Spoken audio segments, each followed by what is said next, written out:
Hello mga kaibigan, magandang araw sa ating lahat. Good afternoon everyone. Ito na naman ang yung life coach at kanegosyo partner, Ate JP. So, good afternoon dear friends and happy weekend na rin. So, for today's topic kaibigan, pag-usapan po natin yung isang bagay na napakahalaga talaga. Yung isang bagay na kahit mayaman ka man, dapat ginagawa mo rin ito. Ginagawa mo pa rin ito kaibigan, dapat meron ka talaga nito.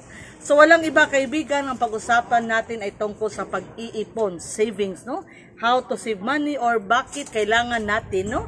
Bakit kailangan natin mag-save ng pera kaibigan, no? Bakit kailangan ba? Ayan, so naisipan ko po na gawan ito ng video na pag-usapan talaga natin kasi may nabasa po ako mga iilan lang naman, hindi naman marami, no? Mga comments sa mga videos na aking na-upload na tungkol sa pag-iipon.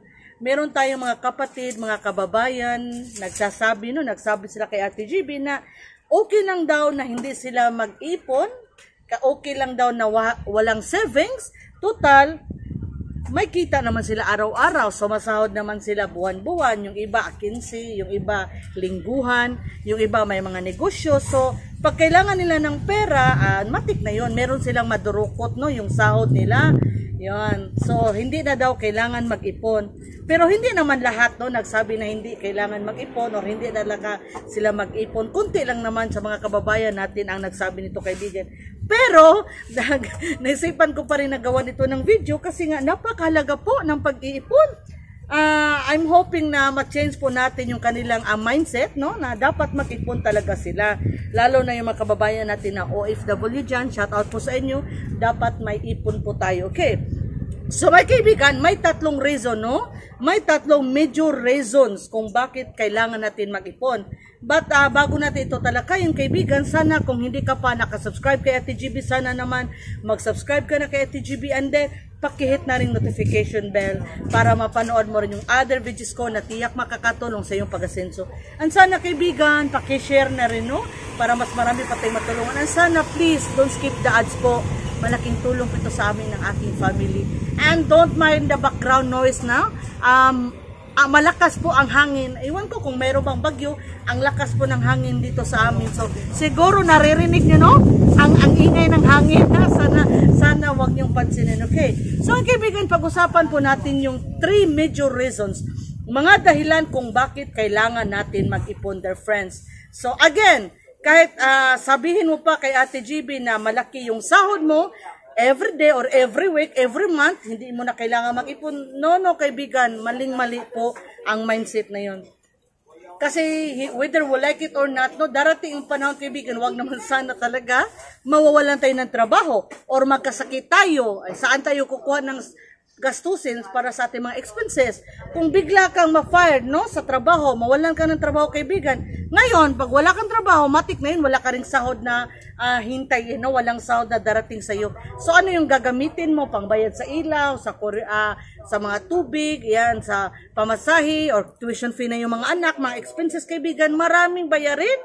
So, kailangan talaga mag-ipon po tayo, kaibigan. Whether we like it or not, dapat po talaga. Okay. So, kaibigan, no, kung bakit tayo dapat may ipon, ayan, 3 po ang ginawa ni Ate GB. 3 po ito kung bakit kailangan natin mag-ipon, their friends. Ang unang-una po sa lahat kung bakit kailangan natin mag-ipon is for the emergency. Ayan, kaibigan, emergency, di ba? Yung mga bagay na hindi natin inaasahan na mangyayari, darating sa ating buhay, biglang may magkasakit sa ating family, wag naman sana or tayo magkasakit, o di ba? Ayan, may mga emergency po, o yung mga, again, kagaya ng sinabi ko kanina, nawalan ka bigla ng trabaho, di ba? Hindi mo naman inaasahan, or nalugi yung negosyo mo, mag-close ang negosyo mo. Kailangan talaga may emergency ka, lalo na yung tinatawag natin na emergency fund po. Ayan, emergency fund, napakalaga. 3 months worth of your expenses or 6 months worth of your expenses kaibigan. Mahalaga na may pang-emergency tayo na naipon para pag mawalan tayo ng trabaho, again, may magagamit po tayo. Kasi pag biglang may emergency tapos wala tayong ipon, anong mangyari? Most of us talaga manghingi sa ating kapamilya or kaibigan, kakilala, or hantong tayo sa utang. Kasi nga wala tayong magamit sa emergency kaibigan. So mangungutang ngayon tayo, manghiram ng pera, and whether we like it or not, 99 or 95% sa mga nagpapautang ngayon ay may interest talaga. Kaya lalo talaga tayong mahirapan, malulubog tayo sa utang, kaibigan. Kaya number one reason talaga kung bakit tayo ay mag-ipon is for the emergency, kaibigan, no? Dapat ilagay natin sa ating isipan na may ipon po tayo para may madurukot tayo in case na may emergency, na wag naman sana, kaibigan. Pero again, darating po kasi yun, no? Biglang darating. Siguro naman sa inyo dyan, naka-experience na talaga ng mga emergencies, no? Na biglang dumating sa ating buhay, di ba? Mas maganda talaga, kaibigan, na may ipon po tayo. And the second reason, kaibigan, kung bakit kailangan mong mag-ipon is that for investment. O, di ba? Investment, kaibigan, mahalaga po na ma-investment tayo, nag-invest tayo. For example, halimbawa lang, yung kaibigan mo, kakilala mo, kapamilya mo, ay mag-alok sa'yo ng negosyo. O, may mag-alok sa'yo na, mag-invest ka, Ate GB, sa bagay na ito. At sure ka naman, nakikita ka talaga. Kaso, ang problema, wala kang pera, wala kang savings, wala kang ipon na magagamit. Ayan, paano ka mag-invest? Wala ka pang puhunan, di ba sayang? Minsan lang ang opportunity darating sa ating buhay. Minsan nung dumarating ang opportunity, we should grab every opportunity, kaibigan, na darating sa ating buhay. Pero paano natin mag-grab? Wala nga tayong ipon. Sasabihin ng kaibigan natin, uy, mag-business partner tayo, maganda ang negosyong ito. Ikaw, wala kang ipon. Sabihin mo, gusto ko sana pero wala akong pera. Wala talaga, no? Wala akong maggamit, kaya wag na lang. O, di ba sayang? Sayang, kaibigan, ang mga pagkakataon, sayang talaga. Kaya kailangan meron tayong pang-emergency, dear friends, at saka pang-investment. Mahalaga po ito. Hello! Ayan yung pamangkin ko nasa labas, kaibigan, no? Tinatawag ako. Hello, babu dyan! Ayan, nag-hi kasi yung aking pamangkin na 3 years old. So, mga kaibigan, the third reason kung bakit ka may ipon, kung bakit ka mag-save ng pera is that for our desires, yung mga gusto natin. Ayan, hindi ito for basic needs. Kasi yung basic needs natin, mga expenses, matik na yun. Nagtatabi talaga tayo, no, for our expenses. Ito, mga kaibigan, mga desires, mga gustuhin natin, mga gustuhin sa ating buhay. Ayan. So, gusto nating mag-travel kasama yung ating family, punta tayo sa ibang bansa or kahit sa Baguio, sa Palawan, di ba? Eh, anong magagamit mo? For traveling, o di ba, wala kang ipon, o di ba? Yung iba, kaibigan, gustong bumili ng bagong phone. Eh, walang ipon, anong ginagawa? Umuutang. Utangin na lang yung phone kasi walang ipon na pangbili. Kaya yung cellphone, utangin na lang, which has interest, o di ba? Mostly, kaibigan, may interest talaga. Kaya, ayun, lubugan na naman sa utang, dear friends, di ba? So, marami tayong mga desires in life. Gusto mo ng bagong sapatos? Eh, wala kang ipon. Mangungutang ka ng pera, tapos pambili ka ng sapatos, or utang ka taga ng sapatos, o di ba? Utang, kaibigan, again, may interest most of the times, kaibigan. Kaya kailangan maipon talaga. Again, for emergency, for investment, for our desires. Mahalaga talaga yung pag-iipon, kaibigan. And inuna ko talaga, kaibigan, yung emergency.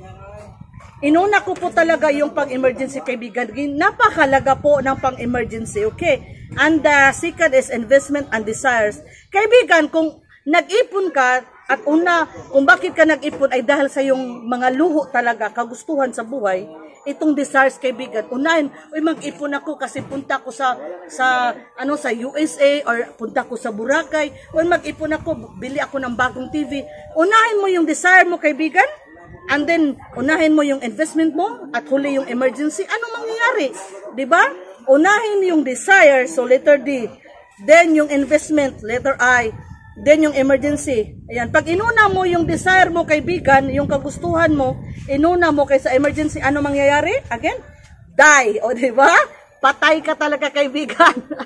Pag nag-ipon ka dahil dito sa iyong mga gustuhan, mga desires, mga luho, ay patay ka talaga, kaibigan. Pag itong inuna mo, mag-ipon ka para dito, ay wala ka na pang emergency at investment, or kaya nga, para sa importante ang mga luho kaysa ito, kaibigan, ay patay ka talaga. You will die financially, kaibigan. Again, you will die financially. Maubos ang pera mo, wala ka pang ipon, so maghirap talaga, no? Maluglog mo ka sa kahirapan, pati yung family. Hindi mo mabigyan ng magandang kinabukasan ng iyong mga anak, o di ba? Kasi nga, inuna mo yung mga luho mo. Tulad dito, kaibigan, desires, investment, emergency. Pag inuna yung luho, ano mangyayari? Die, patay ka talaga. Financially dead ka, kaibigan. Kaya sana mag-ipon tayo, unahin natin sa yung mga bagay na may kabuluhan, yung importante talaga. Katulad sa emergency, with investment, ayan, huli na yun, pag huli na yung luho. Okay. Again, thank you so much kaibigan. Tinapos nyo po ang dulo yung aking video. Hanggang dito na lang po kasi si Ate GB ay mamamalingki kami mag-grocery. Hindi ko alam kaibigan kung bakit wala pa si Grocery. Hinihintay ko ngayon si Grocery kasi ngayon ay Sabado. Ang delivery dates po ni Grocery ay Tuesday, Thursday, at Saturday. Si Pure Gold naman sa Wednesday, sometimes Thursday. Ngayon ay Sabado, wala pa rin si Grocery. Ilagpas na lunchtime. Makikita nyo naman yung aking background, kaibigan, yung mga stocks natin, konti na lang. Ayaw kong hintayin na maubusan ako ng stocks, baka mawalan ako ng customer, sayang naman. Kaya siguro pupunta na lang kami sa Pamilyang Bayan sa city o bibigyan ko lang ng palugit no, si Grocery, mga 30 minutes from now to 1 hour. Pag hindi talaga darating si Grocery, ay pupunta na kami ni Francis sa city. Mag-grocery kami at mamamalingki. Okay. Again kaibigan ha, huwag mong kalimutan, lagi mong tandaan, parati kong sinasabi sa aking mga videos. Hindi imposible, hindi mahirap na masinsong buhay natin.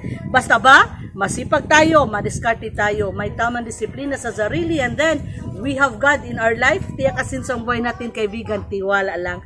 Again, thank you so much sa inyong pagmamahal kay Ate GB. Aasinso tayo mga kaibigan, claim it. Okay, again, thank you so much. Bye-bye, God bless.